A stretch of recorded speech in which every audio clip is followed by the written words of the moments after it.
Be me, 27, stuck working barista shifts where my tips barely cover new shoes and my cold brew habit. Whenever life gets messy, I shrug it off and tell myself, I'll figure it out. Women always do. That's what Mum used to say, back before she packed her bags and left. I never once counted what Dad did as real labor. To me, he was just a man doing his job. In women's studies, I learned men cling to old roles because they're scared of female independence, and I swore I'd never shrink myself into a helper or let a man define my worth. Dad? He's the corner store guy, ran Eagle Mart since before I could spell it. Same store every day for 20 years, same navy polo, same dented thermos. He'd wake up at 5 a.m., shuffle out before sunrise, and I used to roll my eyes watching him lace up his boots. Like, congratulations, you're a cog in capitalism. If he was smarter, he'd have left this grind and done something with himself. Mom always said, men settle while women strive, and I believed her. Every word. He'd come back past dark with his hands cracked and his shirt reeking of fryer oil and coffee grounds. I thought it was pathetic. No ambition, no change, just groceries and gas station snacks. Eagle Mart itself? The hum of coolers, a flickering open sign, handwritten tabs for regulars, a pegboard full of invoices. To me it was cramped, dingy, stuck in the 90s, but somehow it kept the lights on, the fridge stocked, and the bills paid.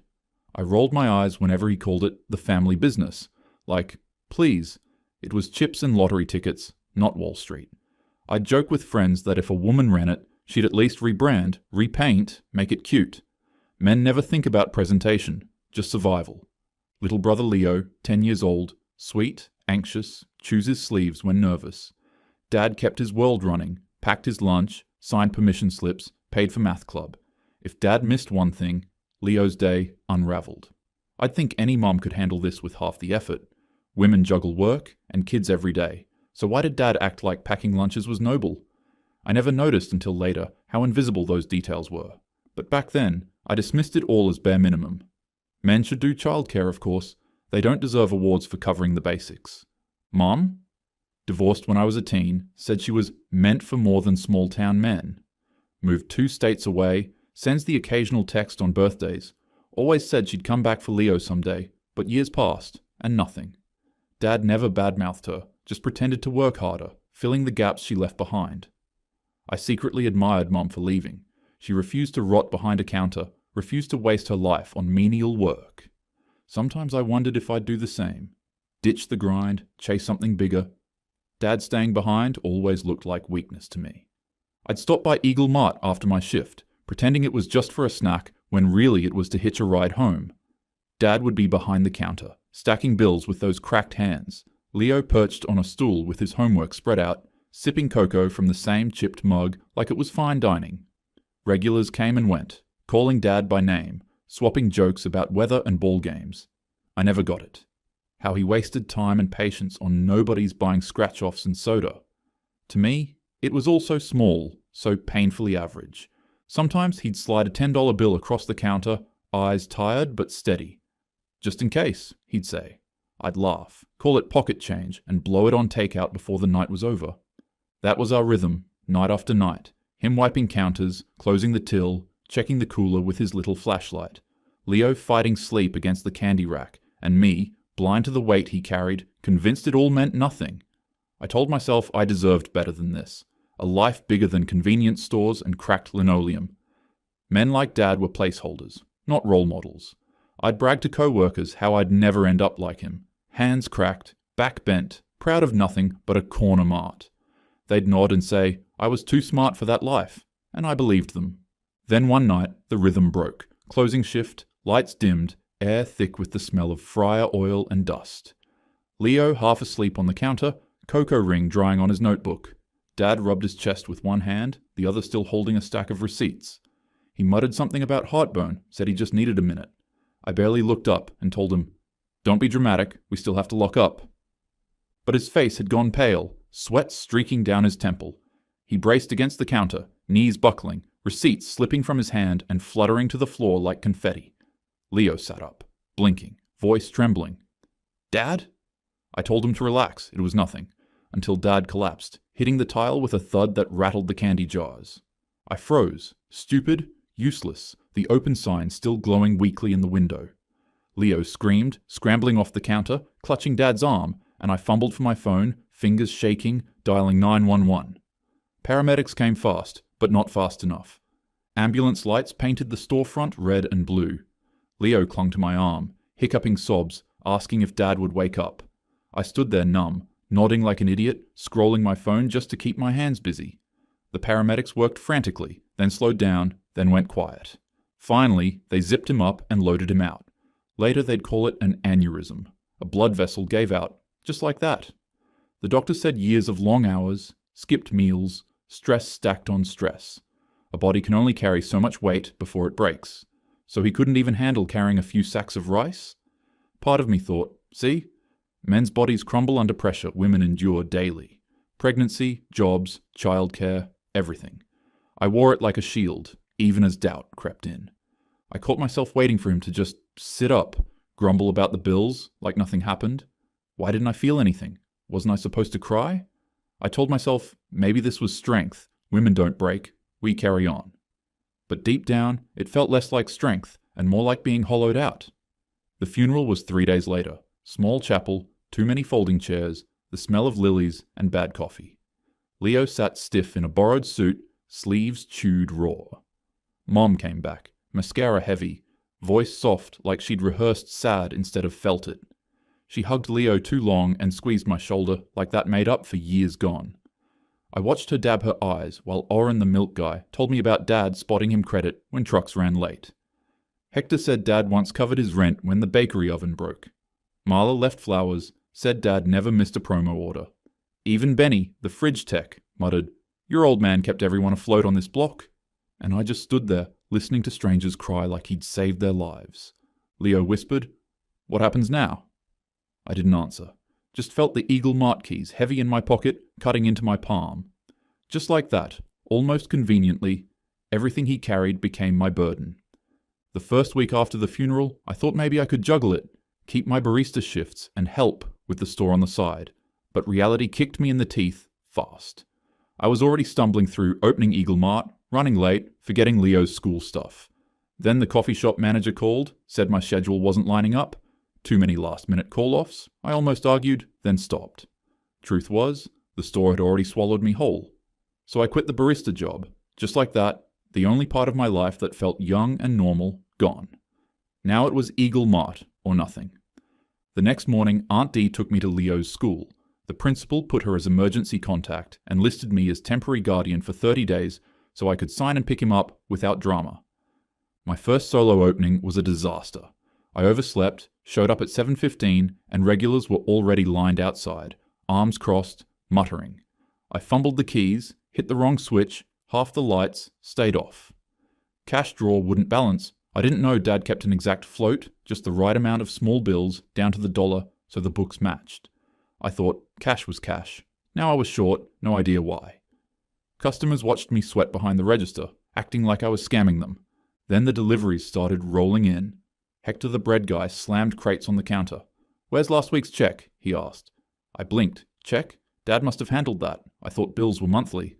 Hector sighed, muttered, "Your dad always had it ready." I scraped together the payment, already behind before the day started.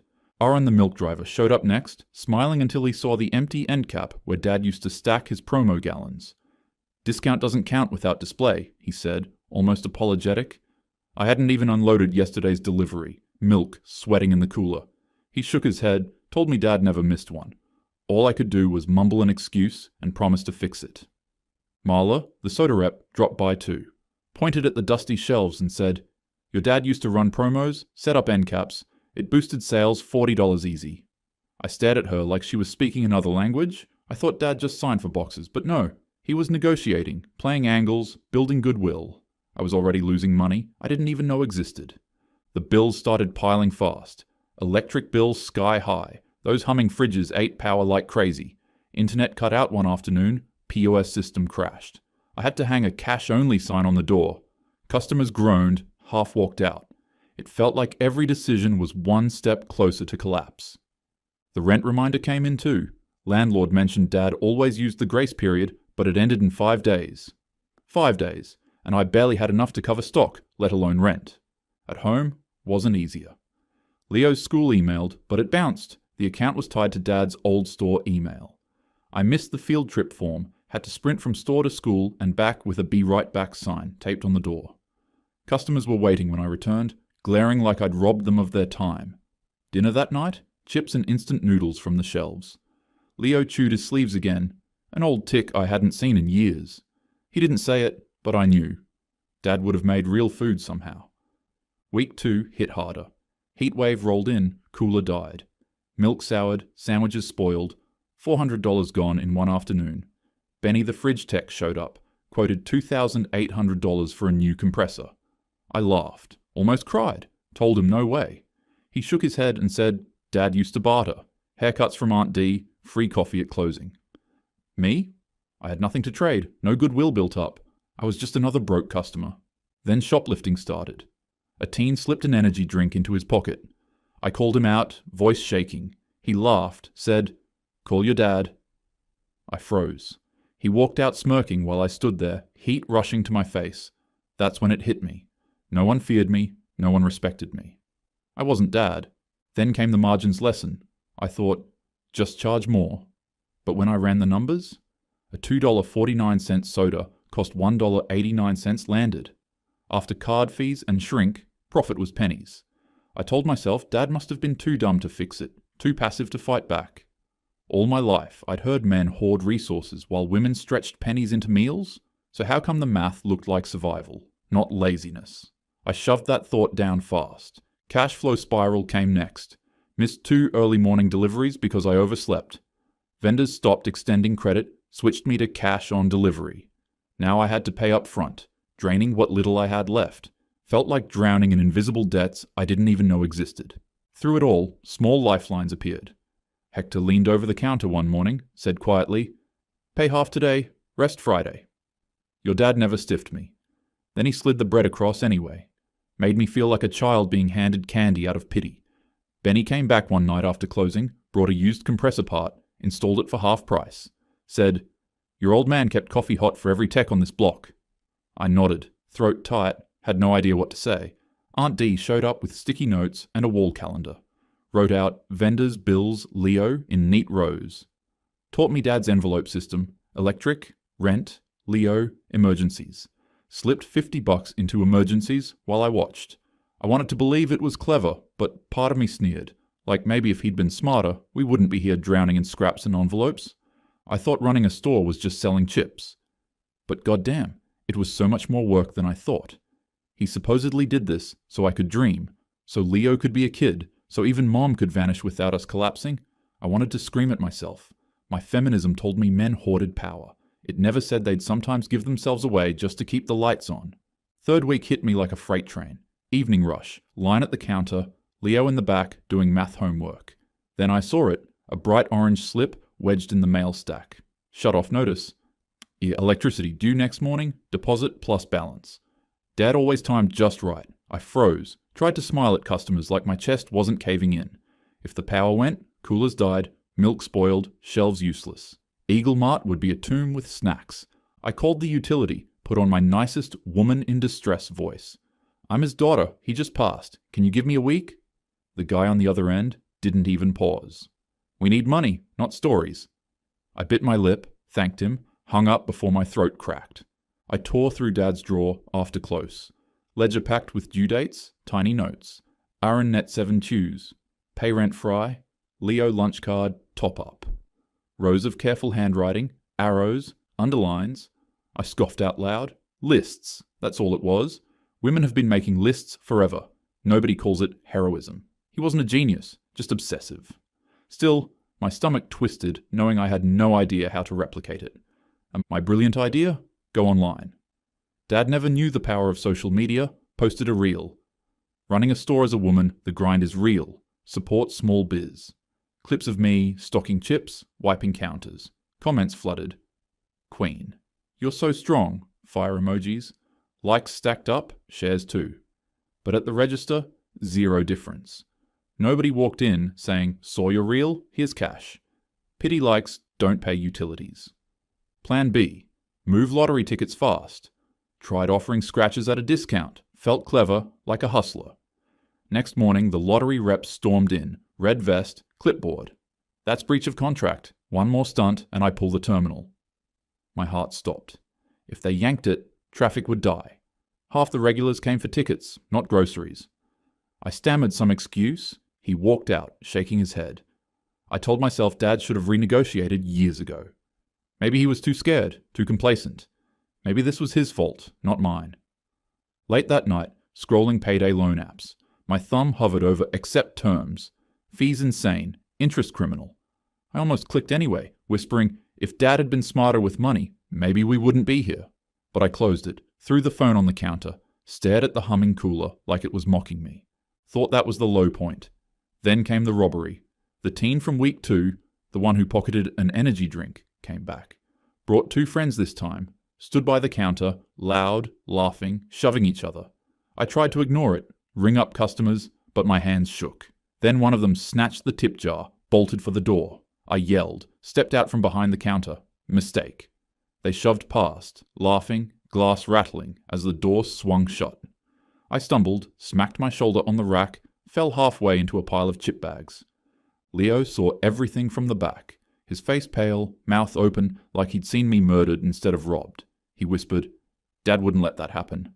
And I wanted to scream at him, at the world. No one respected me. Not customers, not vendors, not punks with sticky fingers.